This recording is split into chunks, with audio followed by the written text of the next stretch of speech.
자, 이제 드디어 저희가 2023년도 기출문제를 한번 풀어보도록 하겠습니다. 자, 2023년도 기출문제인데 항상 제가 말씀드리는 거지만 이 기출문제라고 하는 거는 사실은 이게 이제 복원을 통해서 문제가 만들어진 거예요. 그래서 외부로 이렇게 문제를 우리가 가지고 나올 수가 없기 때문에 시험을 보신 분들이 이런 문제가 나왔다라고 하는 거 이제 전문적으로 복원을 하셔가지고 그 문제를 바탕으로 해서 편집을 했기 때문에 실제 기출문제랑은 다를 수는 있어요. 그러나 이러한 문제가 이런 스타일로 출제가 됐다라고 하는 건 복원이 되기 때문에 일단 여기에 있는 문제들을 푸실 수 있는 거 그게 중요하다고 생각을 합니다. 무엇보다도 중요한 거는요. 일단 여러분들이 이제 우리가 안전원 교재가 제일 중요한데 안전원 교재를 통해서 공부한 내용을 가지고 문제로 바꿔서 나왔을 때 그걸 풀 수 있느냐 없느냐 그리고 시간을 재서 풀어보시는 게 좋아요. 그래서 실전에서 풀 수 있는 어떤 능력을 우리가 한번 테스트해보는 게 기출문제 풀이라고 생각을 합니다. 문제는 어디선가 한번 본 듯한 문제들이 다시 출제가 나올 거예요. 그래서 그걸 바탕으로 제가 풀 수 있나 없나를 확인하는 건데 요거는 일단 여러분들이 다시 풀었을 때 이제 틀리지 않게끔 이제 왜냐면 앞에서 한번 풀어본 문제들도 있기 때문에 이걸 다시 만났을 때 두 번 틀리진 않는다. 뭐 이런 마음으로 공부를 하시는 게 중요하다고 생각을 합니다. 그래서 그런 측면에서 다시 한번 우리가 리마인드를 해본다는 느낌으로 제가 한번 해설을 좀 해드리도록 하겠습니다. 첫 번째 등장하는 게 소방 기본 법령과 관련된 사항으로 옳은 거 찾는 건데요. 제가 기본적으로 관계인은 무조건 외워달라고 말씀드렸죠. 관점이죠. 시공자가 아닙니다. 그래서 소유자, 관리자, 점유자가 돼요. 소관점. 그래서 1번은 틀렸습니다. 자, 2번은 항상 말씀드리는 거 항해 중인 선박은요. 이게 해당 사항이 없어요. 그래서 2번은 이제 이게 틀린 거고요. 3번 자 뭐라고 돼 있습니까? 한국소방안전원이잖아요. 뭐라고 돼 있어요? 교육이나 조사연구 업무를 하는 곳 맞죠? 그래서 옳은 거는 일단 3번이 되는 것이고요. 4번에 성능검사기관은 어디라 그랬습니까? 한국소방산업기술원이에요. 그래서 우리가 이제 줄여서 기술원 이렇게 부르는데 여기서 하는 거다라고 생각을 하시면 되겠습니다. 답은 3번이 되는 거죠. 자, 2번 문제 보겠습니다. 자, 옳지 않은 거 찾아라 그랬습니다. 여기도 마찬가지예요. 자, 2번의 답 제가 답만 체크해 드리는데 4번은 마찬가지 성능검사 실시기관이잖아요. 뭐라고 했습니까? 여기도 한국소방안전원인데 약간 좀 달라요. 그래서 예를 들어서 한국소방산업기술원인데 한국소방산업기술원에서 하는 것도 있고요. 현장에서 방염 처리를 하는 경우에는 시도지사가 직접 하는 경우도 있어요. 그러니까 시도지사님이 직접 나오는 건 아니겠지만 어쨌든 간에 시도지사의 어떤 그 권한으로 이제 실시를 하는 경우도 있다라고 하는 겁니다. 어쨌든 어디는 아니라는 거예요. 안전원은 아니라는 겁니다. 그래서 2번의 답도 역시 4번이 되는 것이고요. 자, 그 다음에 이제 3번 문제를 보시면 이제 3번은 자, 벌칙이 가장 무거운 거 골라라 그랬는데 제가 보기에 소방기본법상에서는 그걸 찾을 것 같아요. 소방활동을 방해한 거. 보겠습니다. 자, 소방활동을 방해한 거 찾아라 그랬는데 이거죠. 사람을 구출하는 일 또는 불을 끄거나 불이 번지지 아니하도록 하는 일.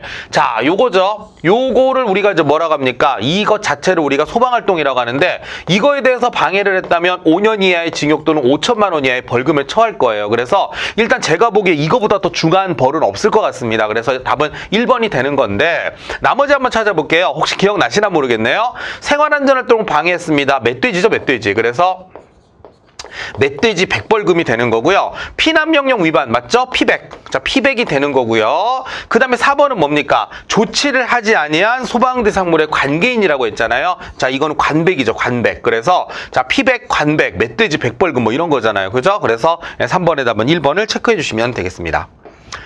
자, 4번 문제 보겠습니다. 소방안전관리자를 선임하지 아니하는 특정소방대상물의 관계인의 업무죠. 그러니까 소방안전관리자를 선임하지 아니하는 특정소방대상물의 관계인의 업무. 그러면 소방안전관리자가 해야 되는 업무를 빼시면 돼요. 이건 역으로. 자, 예를 들어서 화기취급 감독은 누구나 해도 상관없어요. 유지관리, 그 다음에 소방 관련 시설의 관리 업무는 누가 해도 상관이 없습니다. 그러나 자위소방대라든가 초기 대응체계 구성 운영 교육에 관한 거 이거는 소방안전관리자가 해야 되는 업무죠. 그래서 이거는 소방안전관리자가 있어야 되기 때문에 이거는 관계인이 할 수 있는 그런 업무는 아니에요. 그래서 답은 3번이 되는 것입니다. 그럼 이런 거에 해당되는 게 뭐가 있었습니까? 소방계획서 작성이라든가 교육훈련이라든가 기록을 유지관리하는 거 이런 것들이 있었을 거예요. 교재를 찾아보시면 아마 여러분들이 찾으실 수가 있을 겁니다. 그러나 여기 나와 있는 것처럼 유지관리, 화기취급 감독 이런 것들은 관계인이 해도 무난하다는 거예요. 그래서 4번의 답은 3번 여러분들이 체크해 주시면 되겠습니다. 자, 5번 그다음 5번에서 7번까지 이제 세트로 되어 있네요. 자, 보시면은 이렇게 할게요. 이게 문제가 길어가지고 좀 잘리거든요. 그래서 중요 사항만 좀 체크를 하고 밑에 있는 문제로 바로 들어가도록 하겠습니다. 자, 일단 아파트예요. 아파트인데 자, 일단 지상으로 27층이니까 30층이 안 넘어요. 자, 그리고 연면적이 14만 5천 제곱미터가 되는 건데 자, 일단 연면적이 아파트는 연면적을 따질 필요가 없다 그랬어요. 그죠? 자, 그리고 지상으로부터 높이가 130m인데 이거네요. 층수는 27층이지만 높이가 지금 어때요? 120m를 초과하잖아요. 그죠? 복층이 있나 봐요. 그죠? 그래서 120층을 초과하는 경우에는 뭐라고 본다 그랬죠? 이거는 1급 소방안전관리 대상물로 본다 그랬습니다. 1급에 해당되는 거고요. 그 다음에 소방안전관리자는 해임을 했어요. 2023년 1월 10일 날 해임을 했거든요. 자, 우리가 한번 따져볼게요. 그럼 이분을 만약에 선임을 한다고 쳐보세요. 선임. 새로운 사람을 선임한다면 적어도 30일 이내에 선임을 해야 되잖아요. 맞습니까? 그럼 넉넉 잡아서 언제까지? 2023년 2월 9일까지는 선임을 해야 된다는 얘기고요. 이 선임을 했으면 이 다음부터 며칠 이내? 14일 이내에는 뭐를 해야 된다? 선임 신고를 해줘야 된다. 이런 얘기입니다. 그래서 이런 것들을 가지고 아마 문제를 풀려고 하는 게 아닌가? 뭐 이런 유추를 좀 해보는 겁니다. 자, 내용 들어가겠습니다. 자, 여기 나오네요. 자, 소방안전관리자 선임한 경우 실무교육 이수 기간이죠. 실무교육 이수 기한이 언제냐 그랬는데 만약에 새로 온 분이 실무교육을 받아야 되는 어떤 그 상황에 있다라고 한다면 적어도 얼마 이내에 실무교육을 받아야 되냐 이 얘기잖아요. 그죠? 얼마입니까? 6개월 이내입니다. 그래서 자, 6개월 이내에는 실무교육을 이수를 해야 된다는 거잖아요. 자, 그런데 언제입니까? 해임일이 1월 10일인데 자, 뭐라고 돼 있습니까? 해임일에 선임을 했잖아요. 그러면 이 해임한 날 1월 10일이니까 이날로부터 6개월 이내입니다. 그렇죠? 6개월 이내이기 때문에 적어도 언제? 7월 9일까지는 교육을 이수를 해야 된다는 얘기입니다. 그래서 2023년 7월 9일 이렇게 여러분들이 체크를 좀 해주시면 될 것 같습니다. 그래서 실무교육 이수에 관한 걸 물어봤고요. 자, 그 다음에 소방안전관리 대상물의 소방안전관리자 선임에 관한 사항으로 옳은 거 골라라 그랬습니다. 자, 대학에서 소방안전관리에 관한 관련 학과를 졸업한 분은 이 사람을 선임할 수 있다라고 했는데 이 대학을 졸업했다고 선임할 수 있는 자격이 주어지는 게 아니에요. 관련 학과를 졸업하신 분들은 뭐가 좋으냐면 그냥 바로 응시 자격이 생긴다라고 하는 건 있거든요. 응시 자격이 생긴다고 하더라도 일단 시험에 합격을 하셔야만 선임이 될 수가 있다는 거죠. 그래서 선임할 수 있다가 아닙니다. 그럼 선임 기한은 언제였어요? 저희가 아까. 그렇죠. 이게 1월 10일 날 해임이 됐으니까 적어도 30일 이내니까 언제죠? 적어도 2월 3일이 아니라 2월 9일까지는 선임을 해야 된다는 겁니다. 2번도 틀렸습니다. 해설이 조금 이상해요. 이게 날짜가 2월 9일로 아마 고쳐주셔야 될 거예요. 그래서 2월 9일까지라고 하는 걸로 고쳐주시면 되겠고요. 자, 선임한 날부터 14일 이내 소방부부장 또는 소방서장에게 신고를 해야 된다. 맞아요. 그래서 제가 적어드렸잖아요. 그래서 3번은 옳은 얘기가 되는 것이고요. 4번에 소방안전관리자 선임 연기 신청할 수 있다 그랬는데 지금 우리가 아까 전에 봤던 게 1급 소방안전관리 대상물이잖아요. 특급하고 1급은 선임 연기가 되지 않아요. 뭐만 가능하냐면 이건 이제 2급하고 3급만 가능한 거거든요. 그런데 이건 이제 1급이기 때문에 선임 연기 신청은 불가능합니다. 그래서 안 된다라고 하는 것까지 여러분들이 기억을 하시면 되겠습니다. 6번의 답은 3번입니다. 자, 그 다음에 7번 문제 보겠습니다. 소방안전관리 대상물 등급 및, 자, 등급은 아까 몇 급이었어요? 1급이었습니다. 그래서 1급이었고요. 자, 소방안전관리 보조자를 선임해야 되는 거 몇 명 선임하냐라고 했는데, 제가 요거 살짝 아까 전에 지나갔는데, 요게 2200세대였습니다. 그래서 2200세대인데, 여러분들 소방안전관리 보조자 기준이 몇 세대입니까? 300세대예요. 그래서 300세대인데, 대충 나눗셈만 해보더라도 제가 보기에는 7점 얼마. 왜냐면 73에 21이니까, 7 빼면은 2100세대니까 2200세대면 7.xx 이렇게 나올 것 같거든요. 근데 이게 소방안전관리 보조자를 구할 때는 이 소수점을 없애시면 돼요. 그래서 몇 명입니까? 7명이 되는 겁니다. 그래서 1급이면서 7명이 되는 거니까 3번을 체크하시면 되겠습니다. 이거 반올림하는 거 아니에요. 뭐라고 돼 있냐면 소수점 이하의 숫자는 버리고라고 돼 있습니다. 그래서 이 방법을 아예 그냥 여러분들이 외워주시는 게 편할 것 같습니다. 그래서 7번의 답은 3번 체크해주면 되겠습니다. 자, 8번 보겠습니다. 피난 유도 안내 정보 제공해서 맞는 거 골라라 그랬는데 제가 보기에는 맞는 거 하면 기억 리을은 무조건 맞아요. 왜냐면 이게 건드릴 게 없어요.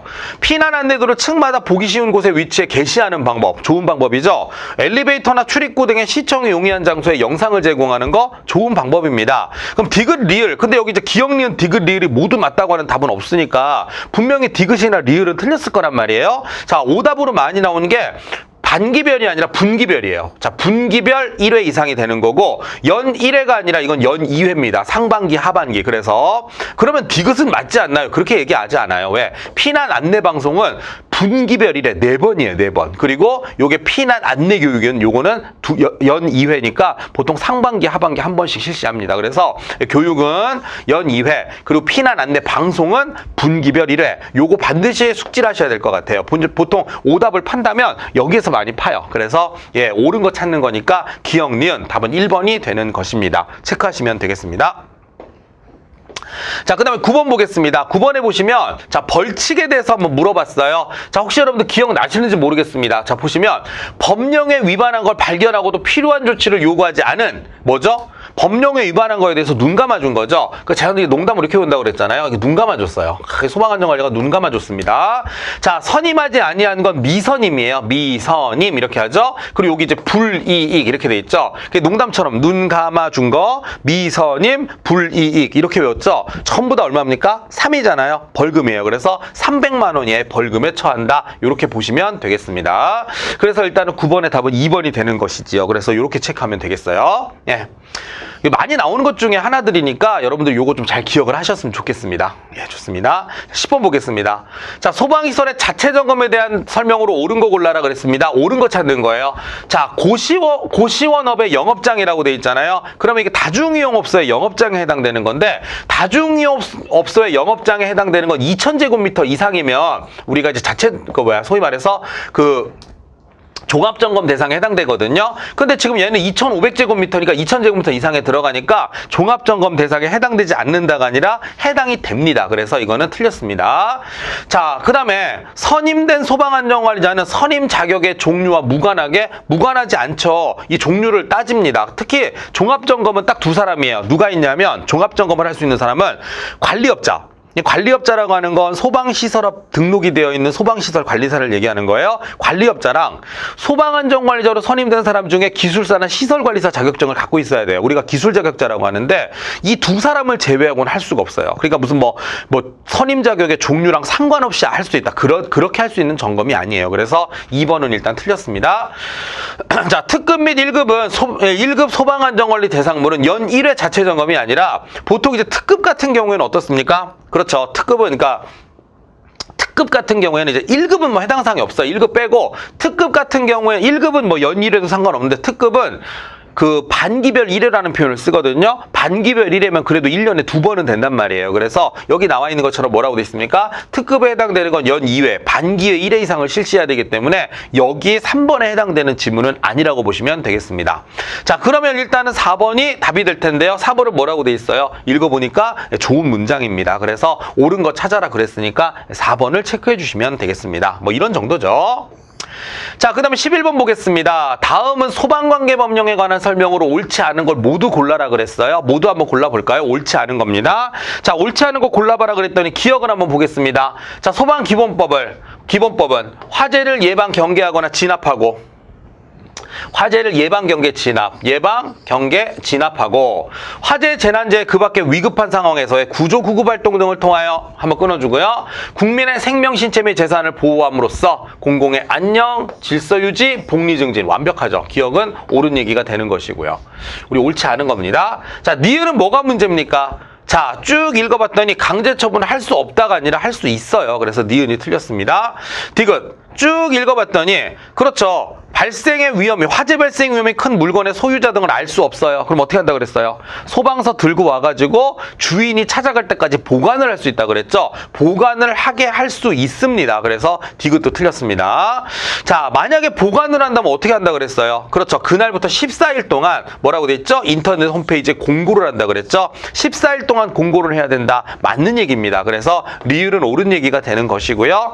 자, 그 다음에 보시면은 미음을 보면 이거 맨날 나오는 거죠. 운행 중인 선박은 뭡니까? 소방대상물에 들어가지 않습니다. 그래서 니은, 디귿, 미음이 틀렸잖아요. 옳지 않은 거 찾으라 그랬으니까 3번 니은, 디귿, 미음이 되는 것입니다. 그래서 11번의 답은 3번을 체크해 주시면 되겠습니다. 자, 12번 보겠습니다. 가연성 물질의 구비 조건. 제가 이거 말씀드린 적이 있을 거예요. 자, 꼭 외우셔야 되는 거. 자, 열전도율이 작다라는 거 반드시 외우셔야 되겠고요. 작은 거 뭐 하나 있었죠? 활성화 에너지라는 게 있었어요. 그래서 활성화 에너지라는 말 등장하거든요. 예, 활성화 에너지도 작을수록 좋다고 하겠고요. 산소와 친화력은 작은 게 아니라 산소와 친화력은 커야 되겠죠. 커야 됩니다. 그죠? 그래서 산소와의 친화력이 크다라는 걸 찾으셔야 되고, 큰 것 중에 뭐가 있습니까? 예, 표면적이죠. 표면적도 커야 된다. 이거 반드시 외우라 그랬습니다. 자, 구비 조건으로 옳은 거 찾으라 그랬죠. 가연성 물질은 연소율이 작으면 안 돼요. 연소율이 커야 되겠죠? 열전도율은 작아야 됩니다. 건조도가 낮다? 그럼 습한 거잖아요. 마른 장작, 젖은 장작. 마른 장작이 잘 타죠. 근데 건조도가 낮은 애들은 젖은 장작이에요. 그래서 낮으면 안 되겠죠. 그래서 뭐 이런 식으로 틀린 거를 체크를 하다 보니까 답은 2번이 되는구나. 뭐 이렇게 이해하시면 될 것 같습니다. 자, 제가 외우라는 거 말씀드렸죠. 열전도율이 작다, 활성화 에너지가 작다. 산소와의 친화력은 크다, 표면적도 크다. 뭐 이런 식으로 구분해서 여러분들이 외우시면 우리 앞부분에서 정리를 해드렸으니까 아마 여러분들이 쉽게 풀 수 있으실 거라고 생각을 합니다. 예, 그래서 12번의 답은 2번이었습니다. 자, 13번 한번 보겠습니다. 자, 이거 찾아보라 그랬죠? 외부의 직접적인 점화원에 의해 그랬습니다. 불을 댄 거예요. 외부의 직접적인 점화원은 불을 댄 거예요. 자, 불을 댄 걸 뭐라고 하죠? 이걸 인화점이라고 합니다. 인화점. 틀렸어요. 인화점이니까요. 발화점이 아니라 인화점이고요. 외부의 직접적인 점화원이 없어요. 열의 축적에 의해서 착화가 되는 걸 뭐라고 하죠? 이걸 발화점이라고 합니다. 이건 이제 발화점이 되는 거죠. 그래서 요것도 틀렸어요. 서로 바뀌었습니다. 내용이. 그런 얘기고요. 자, 연소 상태가 계속될 수 있는, 계속된다라고 하는 말은 뭐죠? 이게 연소점입니다. 연소점. 그래서 이것도 틀렸어요. 자, 연소점은 일반적으로 인화점보다 한 10도 정도 높다. 맞습니다. 이거는 맞아요. 한 10도 정도가 높기 때문에 뭐 대략 얼마 정도 5초 이상 탈 수 있다라고 하는 거 뭐 교재에 나와 있었잖아요. 그죠? 그래서 그런 측면으로 본다면 리을은 맞는데 지금 기역, 니은, 디귿이 모두 틀렸어요. 그런데 옳지 않은 거 찾으라 그랬으니까 답은 3번이 되는구나. 이렇게 이해하시면 될 것 같습니다. 쉽죠? 넘어가겠습니다. 자, 그 다음에 14번 문제 보시면은요. 자, 연소의 특성. 자, 보겠습니다. 중류, 경류, 휘발유. 전부 다 뭐죠? 이거 사료위험물입니다. 사료위험물에 해당되는 것들이죠. 소위 말해서 뭐 하는 것들입니까? 인화성 액체를 얘기하는 겁니다. 이런 것들이죠. 자, 그랬을 때 뭐를 얘기하느냐? 인화가 용이하다. 맞습니다. 가열, 충격, 마찰 등에 의해 착화 또는 폭발한다라는 말 나오면 이건 오류위험물이죠. 폭발물은 오류위험물이에요. 그래서 옳지 않은 거 답은 2번이 되는 거고요. 주수소화가 불가능한 것이 대부분이다. 물 뿌리면 안 되는 애들이 되게 많아요. 그래서 사료위험물은 보통 이제 질식소화를 많이 합니다. 그래서 질식소화를 해야 된다는 거고요. 대부분 물보다는 가볍고 증기는 공기보다 무겁다 그랬어요. 아주 중요한 특징이죠. 그래서 13번의 답은 2번을 체크해 주시면 되겠습니다. 자, 15번 보겠습니다. 아, 이거 너무 쉽죠? 요즘에 전기자동차 화재 많이 나요. 그래서 이거는 그냥 차량 화재군요. 전기자동차도 마찬가지고 차량 화재인데, 자, 뭐를 덮어 씌운다 그랬죠? 그렇습니다. 딱 보니까 이제 불연성 재질의 천이라고 하는데 좀 특수 어떤 재질로 만든 거, 뭐 얼마 전에도 신문에 한번 나왔었는데 전기자동차 화재는 일반적으로 물을 뿌려서 끌 수가 없기 때문에 특수한 재질로 만든 천으로 덮어서 끈다는 말이 나오거든요. 근데 여러분들 이렇게 생각하세요. 문제를 이렇게 푸시다가 덮어라는 말이 나오면 이거 무조건 질식소화입니다. 덮어라는 말이 나오면 이건 무조건 질식소화예요. 그래서 이렇게 우리가 체크를 해주신다면 답은 4번 우리가 질식소화 좀 찾아주시면 되겠다라고 하는 것입니다. 아시겠죠? 예, 좋습니다. 그래서 답은 뭐라고요? 4번은 질식소화가 되는구나. 이렇게 체크해주면 될 것 같습니다. 어떤 단어가 키워드인가요? 덮어라는 단어. 마침 여기 밑에 있네요. 그래서 이렇게 여러분들이 정리를 좀 해주시면 되겠습니다.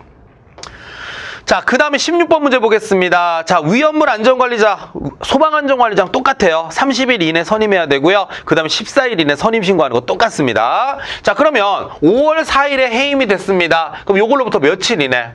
적어도 30일 이내니까 6월 4일이 되기 전까지는 선임을 해야 된다는 얘기죠. 그럼 적어도 어떻게 됩니까? 요때까지는 선임을 해야 된다는 얘기고요. 선임을 했으면 선임한 날로부터 며칠 이내? 14일 이내 선임 신고를 해야 된다는 거예요. 그래서 16번의 답은 3번 여러분들이 체크를 좀 해주시면 되겠습니다. 자, 17번 보겠습니다. 자, 요거 한번 보실래요? 물과 반응하거나 자연발화에 의해서 발열 또는 가연성 가스가 발생한다. 물과 반응하는 걸 금수성 물질이라고 하고요. 자연발화하는 걸 자연발화성 물질이라고 하죠. 그러면 자연발화성 및 금수성 물질 누굽니까? 네, 그렇습니다. 이건 삼류위험물입니다. 그래서 17번의 답은 3번 뭐 가볍게 풀 수 있을 거라고 생각을 합니다. 자, 18번 전기화재의 주요 원인으로 옳지 않은 게 뭐냐? 여러분들 이거 기억나시나요? 몇 가지 단어들이 있었습니다. 자, 누전이란 말 맞고요. 과전류라는 말 맞고요. 단락이라는 말이 맞는데 전류는요, 이게 뭐야? 전기를 막아주는 거잖아요. 절연으로 인한 발화는 없어요. 그래서 이 절연이라고 하는 건 오히려 뭡니까?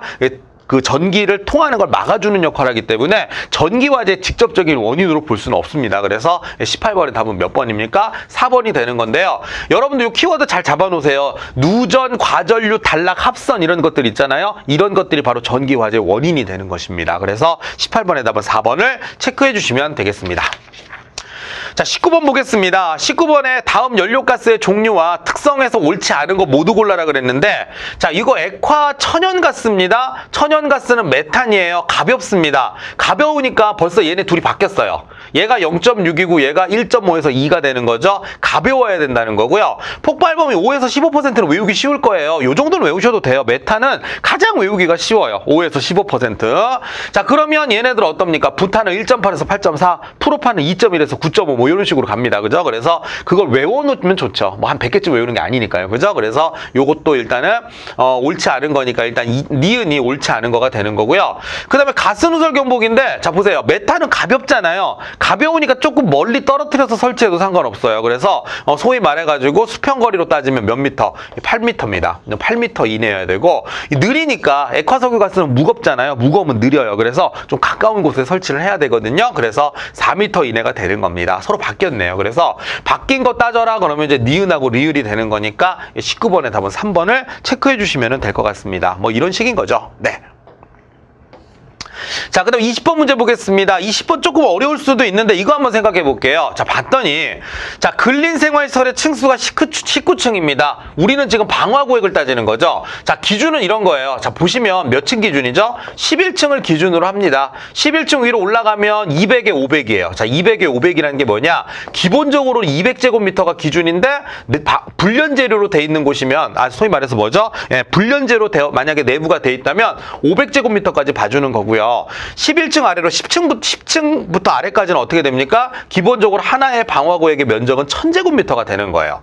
자, 그런데 이 모든 것들을 아우르는 거, 여기에 만약에 스프링클러가 설치가 돼 있다. 스프링클러가 설치가 돼 있으면 지금 우리가 외운 거에서 얼마를 해줍니까? 곱하기 3을 해준다 그랬어요. 맞지요? 자, 그럼 한번 보겠습니다. 자, 일단은 첫 번째 8층, 10층 얘네 둘이 묶어서 할게요. 자, 우리 둘이 묶어서 하면 둘 다 어떻게 되는 거죠? 10층 아래쪽이니까. 그렇죠. 원래 기본적으로 하나의 방화구역의 면적은 1000제곱미터인데, 보다시피 여기 떡하니 뭐가 설치가 되어 있습니까? 스프링클러가 설치되어 있잖아요. 그럼 여기 곱하기 3을 하면 하나의 방화구역의 면적은 3000제곱미터가 되는데, 뭐라고 되어 있습니까? 각 층의 바닥 면적이 3000제곱미터라고 했으니까, 자, 여기가 한 개가 되는 거고 여기는 한 개가 되는 거니까 답은 2번이 되는 것이에요. 이해되십니까? 자, 요거 기준이에요. 그래서 10층 아래쪽이니까 1000제곱미터여야 되는데, 스프링클러가 설치되어 있으니까 어떻게 해준다 그랬죠? 곱하기 3을 해준다 그랬어요. 그래서 하나의 방화구역은 3000제곱미터인데, 그 바닥 면적이 3000제곱미터니까 그냥 하나의 방화구역으로 구획을 하면 된다. 이런 얘기예요. 그래서, 자, 이건 한 개, 여기도 한 개가 되는 게 맞고요. 자, 그런데 여기 이제 불연재료로 돼 있단 말이 없잖아요. 그럼 기준이 얼마가 되는 거죠? 200제곱미터가 되는 건데, 곱하기, 200제곱미터인데, 곱하기 얼마입니까? 자, 200제곱미터인데, 자, 200제곱미터인데, 여기 이제 스프링클러가 설치되어 있으니까 곱하기 3이잖아요. 그럼 기준이 얼마입니까? 이게 600제곱미터가 될 거라는 거예요. 그래서 하나의 방화구역의 면적은 600제곱미터입니다. 그럼 몇 개겠어요? 여기도 3000제곱미터니까 5개. 여기도 몇 개? 5개가 돼야 되겠죠. 그래서 한 개, 5개가 돼야 되는데, 뭐 개수가 다 틀렸어요. 그래서 20번의 답은 2번만 맞구나. 이렇게 여러분들이 기억을 좀 해주시면 되겠습니다. 요 정도 보시면 되겠습니다. 자, 그 다음에 21번 보겠습니다. 자, 21번. 자, 피난시설, 방화구역 및 방화시설의 유지관리에 관한 내용으로 옳지 않은 거 골라라 그랬습니다. 옳지 않은 것만 한번 제가 체크를 해볼게요. 답은 4번인데요. 나머지 다 맞거든요.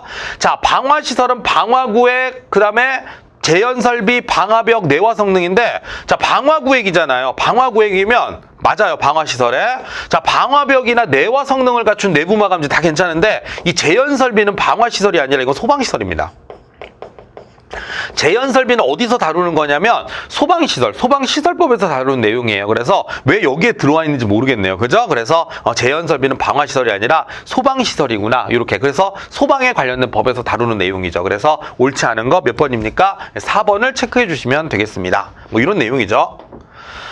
자, 22번 보겠습니다. 이거 중요하죠. 제가 뭐라고 얘기했습니까? 자, 옥내소화전 설비, 그 다음에 또 뭐 있었어요? 연결송수관 설비. 옥내소화전하고 같이 들어가 있는 경우가 많죠? 연결송수관 설비. 그 다음에 뭐가 있습니까? 자동화재 탐지 설비. 자동화재 탐지 설비. 이거죠. 그러니까 얘네들 셋은요, 반드시 어떻습니까? 이게 터널 길이가 1000m예요. 1000m. 근데 만약에 이거 말고 그냥 모르는 거, 이 세 가지는 반드시 외우셔야 돼요. 옥내 소화전, 연결 송수관, 자동화재 탐지 설비는 반드시 외우셔야 돼요. 근데 저거 말고 이건 얼마죠? 안 알려주셨는데요? 라고 생각되는 게 있으면 무조건 500m예요. 비상경보 설비는 몇 미터 터널이죠? 비상경보 설비는 얘기해 준 적이 없으신데요? 라고 하면 500m 이상이에요. 무선통신 보조 설비는요? 그 얘기 안 해주셨는데요? 라고 한다면 무조건 얼마입니까? 네, 500m 이상의 터널이에요. 뭐 그런 식인 거예요. 그래서 여기는 어떻게 되는 겁니까? 근데 여기는 옥내 소화전이니까 1000m 이상의 터널이구나. 그래서 22번의 답은 4번이 되는 것입니다. 뭐 이런 정도입니다. 자, 23번 보겠습니다. 다음 중 화재와 소화기 연결이 알맞게 된 거 골라라 그랬는데, 알맞게, 제가 보기에 이거 있죠. 나트륨, 칼륨은요, 아무것도 안 돼요. 여기 마른 모래는 괜찮아요. 마른 모래나 팽창 질석이나 팽창 진주암 같은 거 있거든요. 이런 것들을 제외하고 들어가면 안 돼요. 무조건 안 됩니다. 그래서 일단 1번은 틀렸고요. 유류화재 이산화탄소 소화기 써도 됩니다. 질식 효과를 노리는 거기 때문에 써도 상관없어요. 2번은 맞습니다.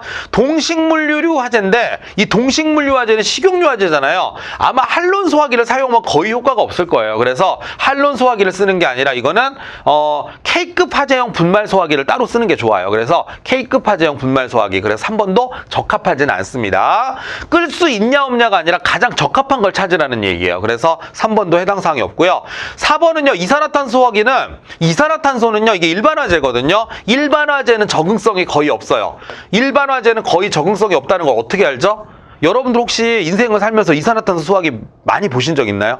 거의 우리 주변에서 볼 일이 없죠. 그렇다는 얘기는 뭡니까? 일반화재는 거의 못 끈다는 뜻이에요. 여러분들 이산화탄소 소화기는 어디 가서 볼 수 있냐면 기계실 같은 데 가면 볼 수 있어요. 그래서 제가 보기에는 요거는 A급 화재, 그러니까 일반화재는 적응성이 떨어지기 때문에 가장 적합한 소화기는 아니라고 생각을 합니다. 그래서 가장 적합한 거는 그래도 유류화재 이산화탄소 B급, C급 화재를 잘 거예요. 그래서 이산화탄소 소화기는 B급, C급 화재 적응성이 좋구나. 그래서 그런 측면에서는 2번이 옳구나 라고 생각하시면 되겠습니다.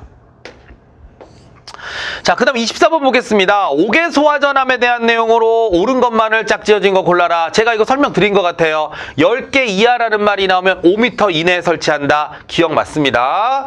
자, 그 다음에 뭐 니은은 옳은 얘기니까 그냥 넘어가셔도 상관없고요. 5개 소화전이죠. 5개 소화전. 자, 5개 소화전은 65mm입니다. 5개 소화전은 65mm짜리를 쓰는 거고 40mm는 옥내 소화전을 나타내는 거예요. 그래서 디귿은 틀렸습니다. 그리고 뭐 리을도 뭐 별로 제가 말씀드릴 게 없네요. 그래서 여기서 옳은 것만으로 짝지어진 걸 골라라 그랬으니까 디귿을 제외한 모든 게 다 옳은 얘기예요. 그래서 기억, 니은, 리을 답은 3번이 되는 것이구나. 뭐 이렇게 체크를 해주시면 될 것 같습니다. 뭐 이런 정도 보시면 되겠죠. 자, 그 다음에 이제 1과목의 마지막 문제 25번 문제를 보겠습니다. 자동화재 탐지설비 경계구역에 관한 내용이네요.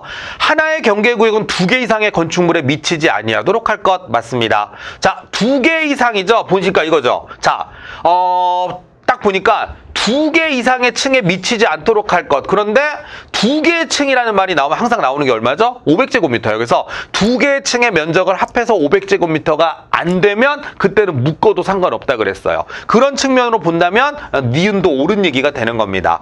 디귿은 뭐가 잘못됐죠? 600에 50m죠. 한 변의 길이는 50m를 넘으면 안 돼요. 그래서 50m 이하로 할 것이라는 거죠. 그래서 디귿은 틀렸고요. 리을은요. 이것도 마찬가지예요. 50m의 범위 내에서 1000제곱미터 이하로 할 수 있다. 어떤 경우죠? 주된 출입구에서 내부 전체가 보이는 것. 요 문장이 나오면 1000에 50이라고 했습니다. 자, 다시 한번 따져볼게요. 500제곱미터 이하라는 말이 나오면 키워드가 뭡니까? 2개의 층이죠. 2개의 층이라는 말이 키워드가 되는 거고요. 600제곱미터가 나오면 여기에 뭡니까? 한 변의 길이는 50m 이내가 되는 거고요.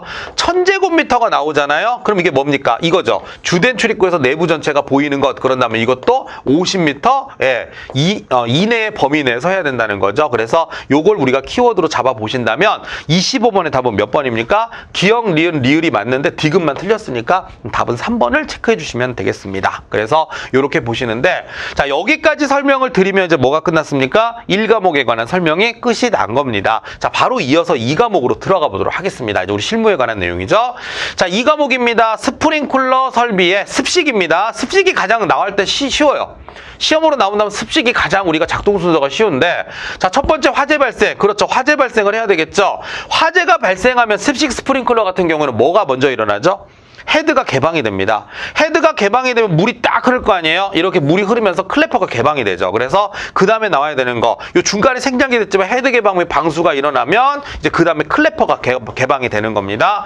자, 클래퍼가 개방돼서 압력 변화가 생기면 압력 스위치가 작동을 해야 돼요. 그러면 주펌프가 가동이 되는 겁니다. 그래서 답은 3번이 된다는 거. 이거 좀 여러분들이 이제 우리 안전원 교재에 자세하게 나와 있으니까 그거 좀 숙지를 좀 하셨으면 좋겠는데, 습식 스프링클러의 작동 원리는 헤드 개방으로 인한 압력 저하예요. 그래서 그 클래퍼가 개방이 되면서 압력 스위치가 작동을 하게 되겠죠. 여기서 26번의 답은 3번이 되는 것입니다. 자, 그 다음에 준비작동식 스프링클러에서 그 A&B 감지기가 나오죠. A&B 감지기가 작동을 한다면 이때부터는 정말로 이 스프링클러가 작동을 하는 거예요. 작동을 하는 의미에서는 이게 나오겠죠. 솔레노이드 밸브가 작동을 해야 되겠고요. 밸브가 이제 개방이 돼요. 그래서 밸브 개방 표시등 점등이 되고, 펌프가 자동 기동하는 건 맞아요. 그런데 화재 표시등이나 A, or B 감지기 지구 표시등이 점등되는 건 말 그대로 뭐죠? 이겁니다. 밑에 나와 있는 것처럼 A, or 감지기 작동 시 그때죠. 교차요로 방식은 이거예요. A, O, B가 있으면 이 A, O, B가 작동을 하면 경보부터 먼저 울린다고. 경보하고 화재 표시 등에 이제 등이 들어온다 그랬죠? 화재 표시 등. 그리고 나서 이제 A and B가 작동을 할 거예요. A and B가 작동을 하면 그때서야 이제 정식으로 작동이 되는구나. 그 작동이라고 하는 건 솔레노이드 밸브 작동, 그 다음에 밸브 개방 표시 등 점등, 펌프 자동 기동 뭐 이런 것들이 있겠습니다. 그래서 3번이 옳지 않다라고 하는 거 아마 교재를 보셔서도 여러분들이 아실 수 있을 거라는 생각이 듭니다. 자, 28번 문제 보겠습니다. 28번 자동화재 탐지 설비 점검 사항으로 옳지 않은 거 골라라 그랬는데, 요거는 우리가 점검을 할 때 축적 상태로 하면 제대로 점검을 못 해요. 그래서 이건 무슨 상태로 두고 비축적 위치로 하고 나서 해야 이게 제대로 작동이 되는 것입니다. 축적 상태가 되려면요, 이게 딜레이 타임이 걸려가지고 바로바로 우리가 점검을 할 수가 없어요. 그래서 옳지 않은 거 골라라 그랬으니까 답은 3번을 여러분들이 체크를 해주면 되겠습니다. 나머지는 다 옳은 얘기니까요, 여러분들 읽어보시면 되겠습니다.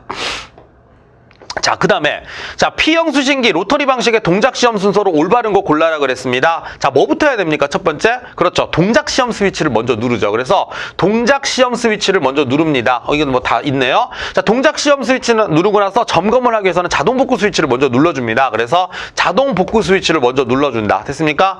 자동 복구 스위치를 눌렀으면 그 다음부터 뭐 하죠? 그렇죠, 돌려가면서 시험을 합니다. 그래서 드르륵 돌리면서 이제 회전시켜서 시험을 하는 거고, 그럼 이거에 맞춰가지고 뭐가 되는 거죠? 동작 여부를 확인을 하고, 그 다음에 마지막으로 우리가 수신기를 초기 상태로 복구하는 게 가장 마지막 단계로 들어가겠습니다. 그래서 답은 3번. 뭐 요건 여러분들이 원리를 이해하시고 우리 안전원 교재에 나와 있는 순서를 잘 숙지를 하시면요, 뭐 어렵지 않게 푸실 수 있을 거라는 생각이 듭니다.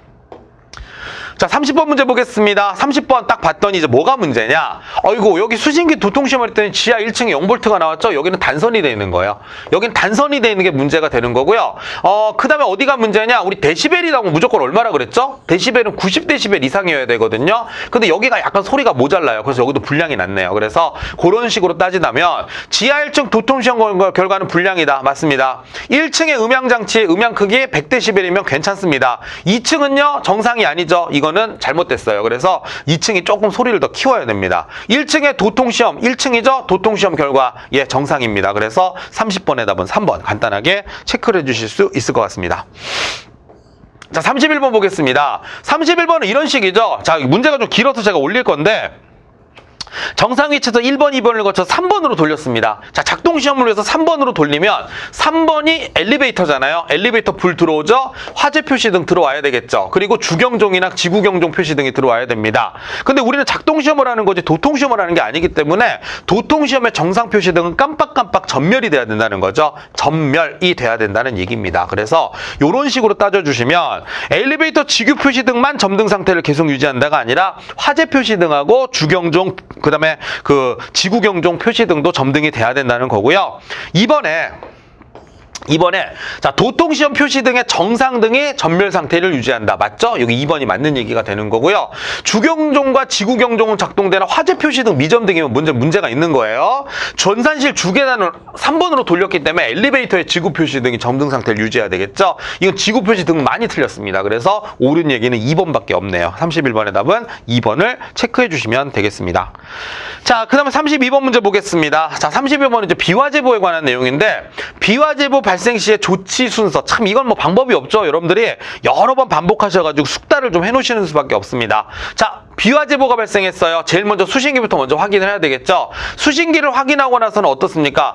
무조건 끄시면 안 돼요. 진짜 실제로 이렇게 화재가 났었을 수도 있잖아요. 그죠? 그래서 실제 화재 여부를 확인을 하는 게 중요합니다. 그래서 이렇게 들어가는 거고, 그런데 만약에 비화제보라는 걸 알았어요. 그러면 일단 소리부터 먼저 꺼야 됩니다. 그래서 음향장치를 정지를 시킨다라고 하는 게 나오겠죠. 자, 음향장치가 정지가 되고 나서 그 다음에 뭐 합니까? 원인이 있다면 비화제보 원인을 제거하는 게 있겠죠. 그래서 원인 제거하는 게 들어가겠고요. 그리고 나서 수신기 복구하고 그 다음에 마지막으로 뭘 합니까? 음향장치를 복구하면 되겠죠. 그래서 32번은 그냥 순서 그대로 외우시면은요 4번이 되는구나. 이렇게 여러분들이 체크를 좀 해주시면 될 것 같습니다. 뭐 그런 얘기를 보시고요.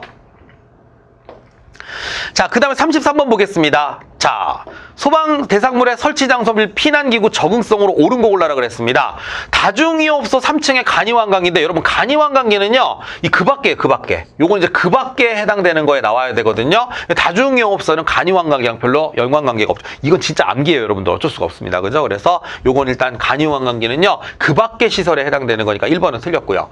자, 교육연구시설 5층에다가 미끄럼대 설치한다 그랬는데 자, 교육연구시설이 그 밖에 해당되거든요. 그런데 그 밖에 해당되는 거는 미끄럼대 설치되는 게 5층 이상이 없어요. 그래서 그 밖에 적응성에 그 밖에는 별로 시험에 많이 나오는 편 아닌데 이 문제에서 많이 다뤄놨네요. 그죠? 그래서 미끄럼대를 제외하고 나머지 웬만한 게 다 들어갑니다. 그래서 2번 어쨌든 미끄럼대는 아니라는 거 기억하시면 되겠고요.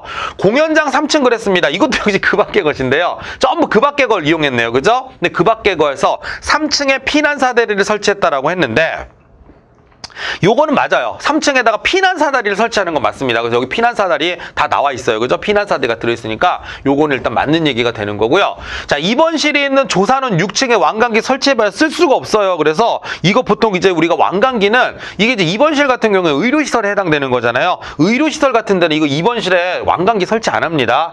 거동이 불편한 분들이 완강기를 타고 어떻게 내려옵니까? 그래서 보통 이런 곳에는 뭐 피난용, 피난교 뭐 이런 거라든가 다수인 피난 장비, 승강식 피난기 이런 것들이 나와요. 아예 외워버리시는 게 피난교, 다수인 피난 장비, 그 다음에 승강식 피난기 이게 굉장히 좋습니다. 그래서 이런 것들은 의무적으로 들어가는 게 맞지만 완강기는 이건 아니에요. 그래서 여러분들이 나중에 이렇게 공부하실 때 우리가 핵심 요약 강의 할 때도 하겠지만 어디에 뭐가 들어가는지를 먼저 딱 보세요. 특이한 것들 있잖아요. 특이한 것들을 먼저 체크를 좀 해놓고 여기에는 요것만 들어가더라. 그러면 다른 곳이 나오면 틀리는 거잖아요. 그런 식으로 공부를 하시는 게 좋을 것 같은데 이 문제는 좀 약간 그래요. 좀 의외로 원래 이제 의료시설이라든가 노유자시설이라든가 다중이용업소를 많이 내는데 그거를 제외한 것들이 좀 많이 나온 편이거든요. 좀 특이하네요, 문제가. 그래서 요건 여러분들이 교재에 있는 표를 가지고 한번 이렇게 확인을 해보시는 것도 나쁘지 않을 것 같습니다. 그래서 33번의 답은 3번 체크해 주면 되겠습니다. 34번입니다. 자, 유도등 점검 내용으로 옳지 않은 거 골라라 그랬습니다. 자, 그 다음에 3선식 유도등은 수신기에서 수동으로 점등시킨 후 켜지나 안 켜지나 보는 경우도 있죠. 수신기에서 가능합니다.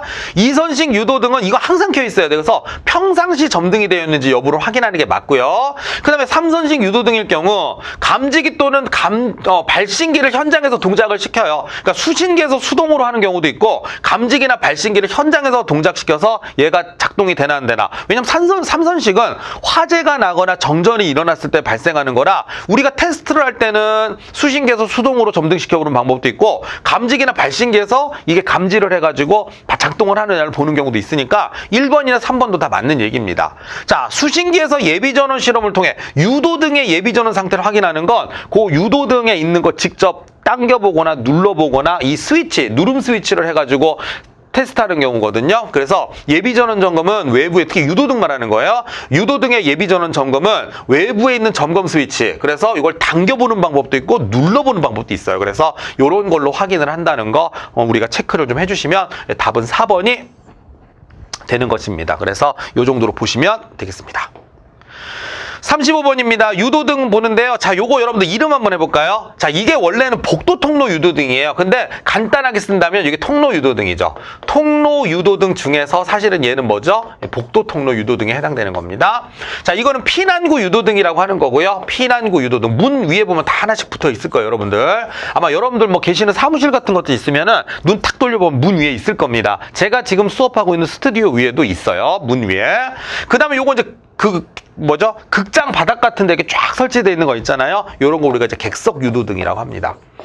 객석 유도등이죠. 자, 그런 식으로 따져보면은 옳지 않은 걸 고르셔야 했습니다. 자, 1번은 맞는 얘기입니다. 기역은 각각 복도, 거실, 계단, 복거개. 보통 이제 통로 유도등의 종류는 복거개가 있거든요. 복도 통로 유도등, 계단 통로 유도등, 거실 통로 유도등. 그래서 복거개가 있다는 거 보시고요.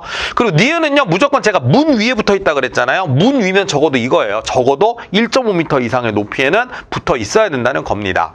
자, 근데 디귿은요, 직선 부분의 길이가 43m면 이거 계산 문제입니다. 43m 계산해 보겠습니다. 우리 교재에 나와 있었죠? 43m를 얼마로 나누죠? 4로 나눕니다. 자, 4로 나누면 대략 얼마가 나오냐면 이게 10.75가 나오거든요. 10.75. 그럼 여기서 마이너스 1을 해주죠? 그럼 마이너스 1을 해주면 9.75가 되는 거죠. 9.75면 이거 반올림해가지고 몇 개 설치하면 돼요? 10개 설치하면 됩니다. 그래서 7개가 아니라 몇 개 설치한다? 10개를 설치를 해야 되는구나. 그렇게 계산을 해주시면 되겠습니다. 특히 여러분들이 주의하셔야 되는 건 여기 마이너스 1을 해준다는 거, 요거 주의하시면 됩니다. 여기 밑에 보니까 이렇게 공식이 나와 있잖아요. 이 공식 중에서 뭐였어요? 나눠서 마이너스 1을 해준다는 거, 이것만 안 까먹으시면 될 것 같습니다. 아시겠죠? 좋습니다. 그래서 35번의 답은 4번을 체크해 주시면 되겠습니다. 자, 36번 보겠습니다. 소방계획서 작성 시 주요 내용에 해당하지 않는 것이 뭐냐? 다 맞는데요. 여러분들 3번이 틀렸어요. 화재 원인 조사에 관한 건 이건 누가 하는 거예요? 이건 화재조사반이 하는 거죠. 소방안전관리자가 하는 게 아니라 소방계획서에 어떻게 화재조사 원인을 씁니까? 화재 원인 조사에 대해서. 화재 원인 조사는 우리가 하는 게 아니라 누가 하는 거죠? 그렇죠. 소방의 화재조사관들이 하는 거예요. 그래서 화재 원인 조사하고는 아무 상관없습니다. 답은 3번이 되는 거죠. 소방계획서인데 무슨 화재 원인 조사를 합니까? 이게 당연한 거예요. 그래서 답은 3번을 체크해 주시면 되겠습니다. 자, 2급 소방안전관리 대상물의 소방계획서 내용인데 이건 여러분들 그 교재 좀 보셔야 됩니다. 자, 표지부에는 뭐 별로 외울 게 없어요. 내용부 이거 외울 게 없습니다. 이거 일반 사항이기 때문에 여기를 가지고 함정을 팔 만한 게 없죠. 여기를 좀 조심하셔야 되는데 예방에서는 일단 기본적으로 일반 현황이나 화재 예방이란 말 들어가겠죠. 근데 문제는 이겁니다. 자위소방대나 초기 대응 체계를 구성해서 운영하는 건 예방, 그러니까 아직 이거는 우리가 화재 징후가 보이지 않을 때거든요. 징후가 보이거나 화재가 예상이 될 때 하는 행동은 언제 하는 거냐면 이거는 대비 단계 하는 겁니다. 그래서 대비 단계. 차라리 요걸 좀 조심하세요. 자체 점검은 언제 하는 거죠? 이건 예방 단계. 그러니까 이게 예방은 여러분들 어떨 때 하는 거예요? 평상시 때 하는 거고, 이 평상시 때 하는 거고, 대신에 이거 제일 조심하셔야 되는데, 자위소방대나 초기 대응 체계를 구성해서 운영이란 말 나오죠? 요런 거 이제 대비 단계 해야 된다는 거, 요거를 조심하시면 될 것 같습니다. 훈련이란 말이 나오면 무조건 이거는 대비 단계가 맞아요. 그래서 요런 어떤 내용을 지금 이 문제만 딱 풀었다고 넘어가시는 게 아니라 요 내용을 숙지를 좀 하셔야 될 것 같아요. 어차피 내용을 가지고 문제를 내니까요. 그래서 37번의 답은 몇 번입니까? 1번. 그러니까 대비 단계에 들어가야 되는 내용이 예방 단계에 들어와 있으니까 잘못된 거죠. 그래서 37번의 답은 1번을 체크해 주시면 되겠습니다. 자, 38번은요, 요렇게 한번 접근해보자 그랬죠? 요거 피난유도, 피난보조활동이니까 피난유도가 맞아요. 자, 그 다음에 응급이니까 응급이 맞습니다. 그 다음에 상황전파를 하고요. 그 다음에 뭐라고 돼 있어요? 연락 업무를 한다 그랬으니까 비상연락이 맞죠? 그런데 초기 소화하면 뭐가 나와야 돼요? 초기 소화 설비를 이용해서 초기 소화 활동하는 게 나와야 되는데 위험물 시설에 대한 제어 및 비상 방출이라는 건 뭘 말하는 거죠? 이건 화재 확대를 방지하는 거잖아요. 화재 확대를 방지하는 거에 대해서 얘기를 하는 거니까 이걸 우리가 뭐라고 합니까? 방호안전이다. 방호안전 업무에 해당되는 거죠. 그래서 방호안전 업무다. 그래서 옳지 않은 거 찾아라 그러면 답은 2번이 되는 것입니다. 뭐 이런 내용이 있겠죠? 우리 본수업 시간에도 했었습니다.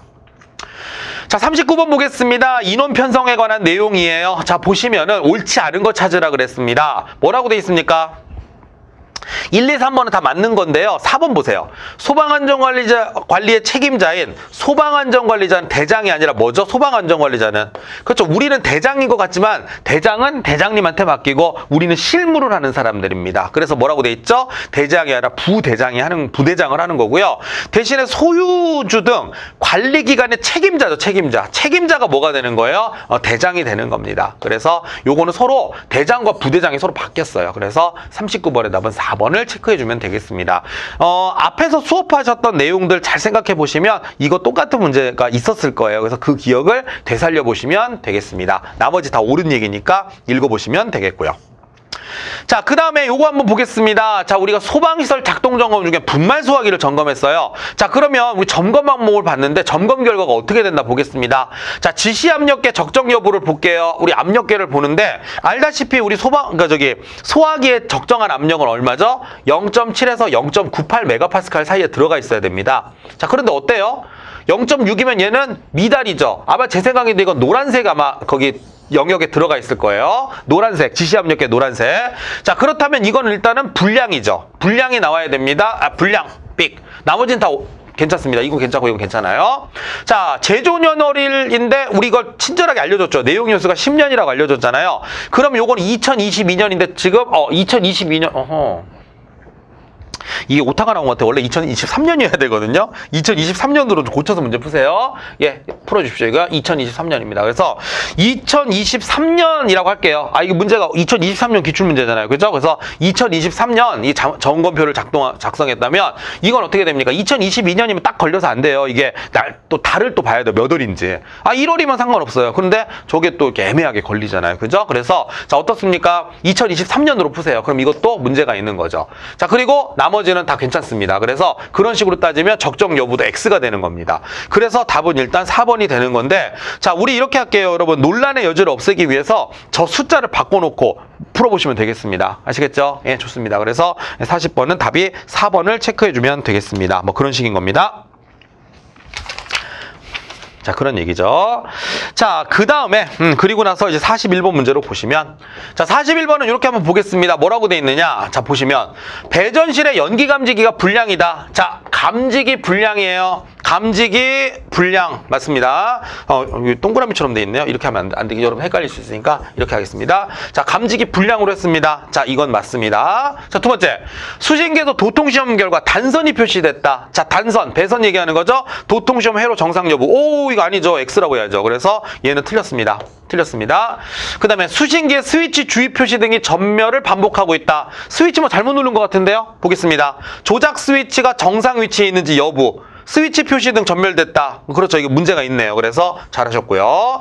자, 그 다음에 예비전원 시험 결과 전원 표시 등이 녹색으로 적용되면 이게 정상 상태입니다. 그래서 정상이다라고 하는 거 적정 여부 동그라미. 그래서 맞습니다. 그래서 우리가 원하는 답은 2번이 되는 것입니다. 그래서 41번의 답은 2번입니다. 자, 42번 보겠습니다. 42번은요, 기역 버튼을 건드렸대요. 그럼 기역 버튼 딱 건드리는 순간에, 충압 펌프가 지금 어떻게 되죠? 수동으로 기동을 하게 됐네요. 수동으로 기동을 하게 됐고, 프리액션 밸브 같은 경우에는 주펌프나 충압 펌프가 전부 다 정지가 되어 있으니까 얘는 작동을 안 하겠죠. 자, 그걸 물어보는 것 같아요. 여기 보니까.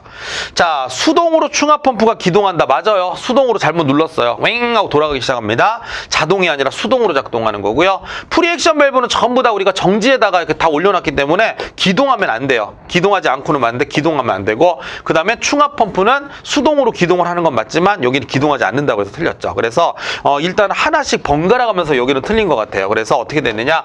이런 식으로. 여기는 기동하지 않고가 맞고 여기는 기동하는 게 맞는데 서로 바뀌었잖아요. 그래서 답은 1번을 체크해 주시면 되겠습니다. 뭐 이런 내용이죠. 예. 자, 그 다음에 43번 보겠습니다. 43번은요. 자, 무슨 내용이냐? 예비전원 시험에 관한 내용이죠. 43번. 예비전원 시험에 관한 내용인데 일단은 뭐라고 되어 있습니까? 그렇죠. 예비전원 시험, 수신기에서 예비전원 시험은 예비전원 스위치를 누른 상태 시험한다. 맞죠? 자, 전압계의 경우 19에서 29V인 경우에 정상, 녹색이 점등이 됩니다. 맞습니다. 램프 방식의 경우인데 스위치 주의등이 표시되는 게 어떻게 점등되는 게 어떻게 정상입니까? 스위치 주의등이 점등이 됐다는 얘기는 뭐가 지금 스위치가 눌러져 있다는 얘기잖아요. 그죠? 잘못 눌러져 있다는 뜻이기 때문에 옳지 않은 거는 3번이 되는 거고, 이 램프 방식의 경우에서 예비전원 예비전원 우리가 점검이 그 정상이 되려면 녹색 등이 점등이 돼야 돼요. 그래서 요건 일단 3번이 틀렸습니다. 그 다음에 그렇죠. 예비전원의 전압 및 상호 자동 절환이 정상인지 확인하는 거 맞는 얘기죠. 답은 3번을 체크해 주시면 되겠습니다.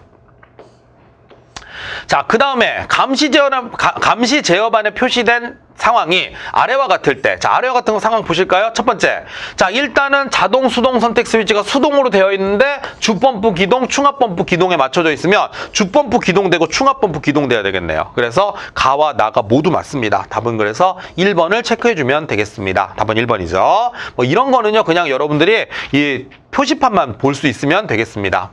45번. 자, 보니까 감지기 작동 점검 중에 감지기 LED 등이 미점등이 되었어요. 이거 문제가 뭐가 발생했네요. 야, 이거 미점등 됐다고? 단선인가 보다.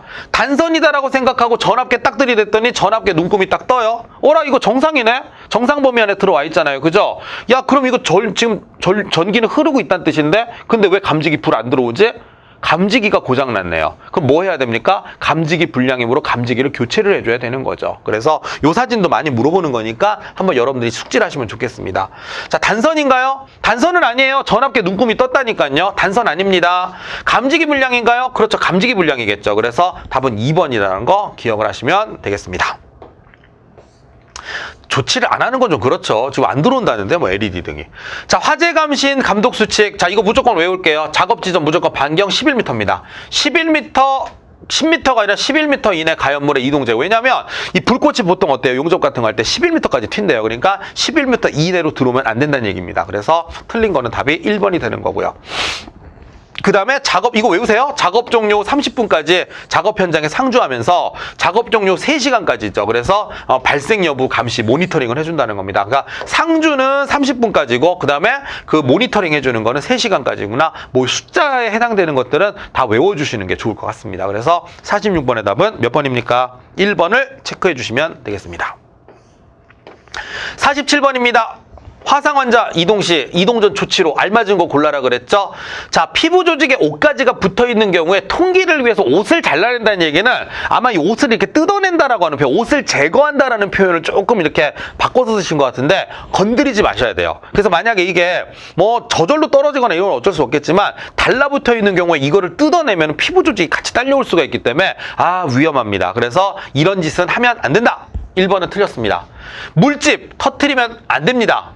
화상 부분에 오염 우려시는 소독거즈가 있는 경우에는 화상 부위에 덮어주면 제일 좋죠. 3번이 맞는 얘기고, 열기를 온수로 어떻게 식힙니까? 열기는 그냥 실온의 물 그리고 약간 시원한 물로 식혀주는 게 좋겠죠. 당연한 얘기를 하고 있어요. 그래서 47번의 답은 3번, 온수는 아니라는 겁니다. 오히려 열기가 더 안 식을 수도 있어요. 48번. 48번은 뭡니까? 옳지 않은 거 골라라 그랬죠? 자, 이거 위치가 잘못된 것 같아요. 여러분, 이 AED 붙일 때 어떻게 하냐면 내 몸으로 외우시면 되죠? 요렇게입니다. 오른쪽 빗장뼈 아래, 왼쪽 젖꼭지 아래. 알겠습니까? 그래서 어떻게 되는 거죠? 자, 왼쪽 빗장뼈가 아니라 오른쪽 빗장뼈고요. 그리고 왼쪽 젖꼭지가 되겠죠? 오른쪽이 아니라. 그래서 서로 이렇게 바뀌어 있어요. 서로 바뀌어 있으니까 옳지 않은 거, 니은이 일단 틀렸다라고 하는 거고요. 기역, 디귿, 리을은 별로 건드릴 게 없어요. 다 맞는 얘기입니다. 그래서 48번의 답은 2번을 체크해 주시면 되겠습니다. 뭐 이런 내용이죠. 49번 보겠습니다. 49번은요. 자, 소방서장은 자, 이거네요. 합동 소방훈련이죠. 합동 소방훈련을 해야 되는 건 특급하고 1급입니다. 자, 이게 합동 소방훈련하는 거 특급 1급이죠. 첫 번째, 연면적 35,000제곱미터면 10만 제곱미터는 안 되지만 15,000제곱미터로 넘어갔죠. 그럼 몇 급이에요? 1급입니다. 이것도 1급입니다. 자, 아파트는요. 지하층을 포함한 층수가 아니라 지하층을 제외한 층수라 그랬죠. 우리 아파트 일반적으로 층수 셀 때 그 기준이에요. 너 몇 층 사니? 저 5층 사는데요. 그럼 이렇게 5층 지상으로부터 세잖아요. 아파트의 기준은 그냥 지상층만 세는 거죠. 그럼 요거는 이제 무시하시고요. 자, 지하 4층 모르겠어요. 뭐 이렇게 깊죠? 그런데 어쨌든 지상 28층이죠. 그럼 28층이면요. 50층이 넘어가면 특급. 30층이 넘어가면 1급이죠? 28층이면. 아슬아슬하게 2급이네요. 그래서 이건 2급이 되는 건데 이런 거는 합동훈련 안 합니다. 답은 3번이 되겠죠. 11층 이상이면 1급 소방안전관리 대상물이죠? 예, 합동훈련 하겠죠. 그래서 할 수 있겠죠. 그래서 49번에 답은 3번을 체크해 주시면 되겠습니다. 마지막으로 50번입니다. 자, 50번은 뭐가 문제라 그랬어요?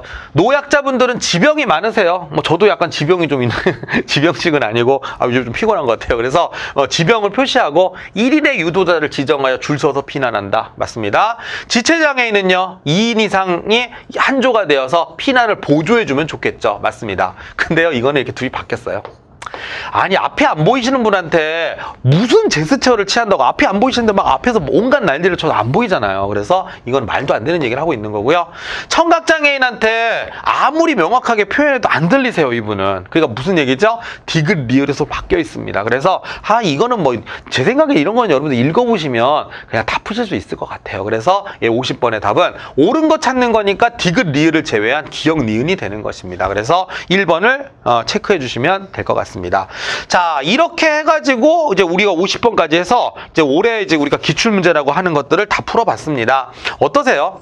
그렇죠. 여러분들이 공부를 많이 하셨으니까 제가 보기에는 아마 이게 좀 무난하게 푸실 수 있을 거라는 생각이 드는데, 그래도 뭐 공부할 양이 많으니까 일단 요렇게 이제 기출문제까지 좀 분석을 하셔서 글쎄 뭐 이 정도면 내가 풀 수 있겠는데, 합격 점수 나올 수 있겠다라고 자신감만 가지시면 되는데, 아직 부족한데라고 느끼시는 분들이 계시다면 교재 위주로 해서 좀 외워보시고, 의외로 이렇게 문장 같은 거 살짝살짝 말을 바꿔서 내는 게 많잖아요. 근데 아무리 이거를 바꿔내고 아무리 뭐 노력을 하더라도 교재 내용을 숙지하고 계시는 분들을 이길 수가 없어요. 그래서 여러분들은 교재 내용, 실제로 제가 이 출제하셨던 교수님하고 이제 이렇게 만날 일이 있어서 제가 개인적으로 한번 여쭤봤어요. 어떤 식으로 문제 내시나요? 그랬더니 아주 어려운 내용 같은 경우에는 낼 수가 없대요. 왜냐하면 책에 없는 내용을 내면 민원이 들어올 수도 있는 거잖아요. 그래서 문제 뭘 낸다고 말씀을 안 해주시지만 그냥 이제 말씀을 해주시는 게, 교재에 있는 내용을 바탕으로 내용을 조금씩 바꿔가지고 문제를 내신다고 조언을 해주셨더라고요. 가장 좋은 방법은 뭔가요? 우리 수험생분들한테 말씀드리고 싶은데, 그랬더니 일단은 교재에 있는 내용을 숙지하는 게 제일 좋은데, 그냥 교재만 가지고 이게 외우면 나중에 문제가 어떤 식으로 나오는지 모르니까 문제집을 풀어보는 것도 상당히 도움이 될 거다. 그러니까 열심히 좀 가르쳐봐라. 뭐 이렇게 얘기를 해주시더라고요. 그래서 저도 이제 그런 측면에서 설명을 드렸으니까 여러분들 요것만 탁 풀 수 있다고 해서 넘어가시는 게 아니라, 여길 바탕으로 어떤 개념에 대해서 틀렸다라고 하시면은 그 개념의 전반적인 내용을 다 익히도록 하시면 충분히 합격에 이르는 길로 가실 수 있다고 생각을 합니다. 뭐 저도 계속 여러분한테 도움을 드리려고 하고 있고요. 어쨌든 여기까지 쭉 열심히 들으시는데 고생 너무 많이 하셨고요. 우리는 이제 합격하시고 뭐 안 보는 게 제일 좋죠, 사실은. 그래서 합격을 기원하도록 하겠습니다. 수고하셨습니다.